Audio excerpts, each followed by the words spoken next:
எல்லாருக்கும் வணக்கம். நாங்கள் பொங்கல் செலிப்ரேட் பண்ண எங்கள் சொந்த ஊருக்கு வந்திருக்கோம். இங்கே வழக்கமாக பொங்கல் எப்படி செலிப்ரேட் பண்ணுவாங்கன்னா, ஆற்றுக்கு இங்கே இருக்கிற எல்லாரும் சேர்ந்து தண்ணி எடுக்க போவாங்க. ஆற்று தண்ணி கொண்டு வந்து தான் வீட்டு பொங்கல் வைக்க ஸ்டார்ட் பண்ணுவாங்க. ஆற்றோட வியூ செம்மையாக இருக்குல்ல. எல்லாரும் குளிச்சுட்டு நடுவாத்துல தண்ணி எடுக்க போயிருக்காங்க.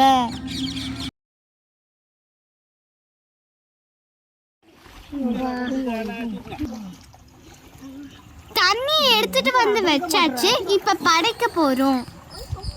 முன்னாடி எல்லாம் நிறைய பேர் தண்ணி எடுக்க வருவாங்களா, ஆனா வர வர மக்கள் கூட்டம் கம்மியாயிடுச்சு.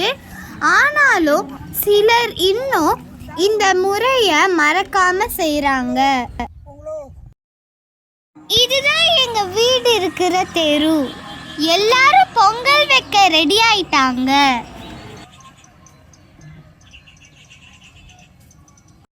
வழக்கமா வீட்டு வாசல்ல தான் பொங்கல் வைப்போம்.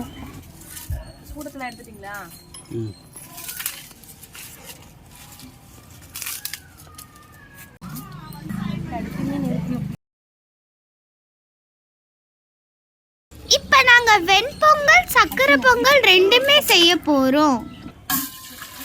பாத்திரம் ஹீட் ஆயிடுச்சு. இப்ப தண்ணி ஆட் பண்ணிக்கலாம். அடுத்து 2 சாதத்துக்குமே பால் ஆட் பண்ண போறோம். இப்ப பொங்க போகுது, வாங்க பார்க்கலாம்.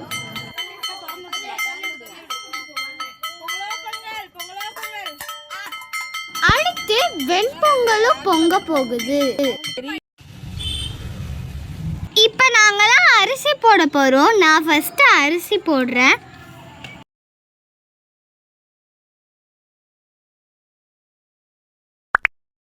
அடுத்து வீட்ல எல்லாரும் கொஞ்சம் கொஞ்சம் போடுறாங்க. அடுத்து வெண்பொங்கலுக்கு ரைஸ் ஆட் பண்ணிக்கலாம்.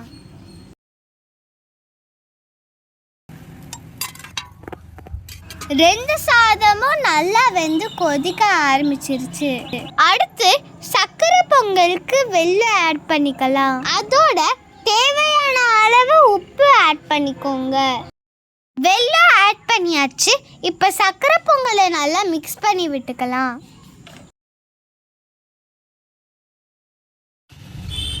அவ்வளோதாங்க, 2 சாதமும் ரெடி ஆயிடுச்சு. அடுத்து சக்கரை பொங்கல்ல நெய்ல திராட்சை, முந்திரி, கொஞ்சம் ஏலக்காய் சேர்த்து மிக்ஸ் பண்ணிக்கலாம்.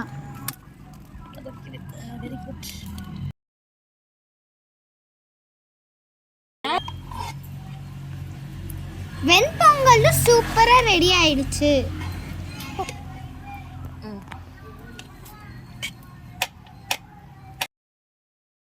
அடுத்து படைக்க ரெடி பண்ணிட்டோம். பழங்களோட 3 இலையில சாதத்தோட சாம்பாரும் சேர்த்து வைக்கிறோம்.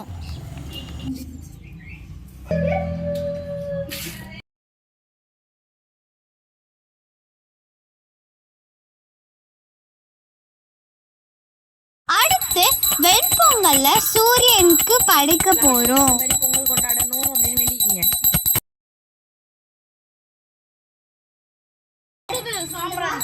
ஒரு சாதம் காக்காக்கும், இன்னொரு சாதம் மாடுக்கும், படைச்ச இன்னொன்னு எங்களுக்கும்.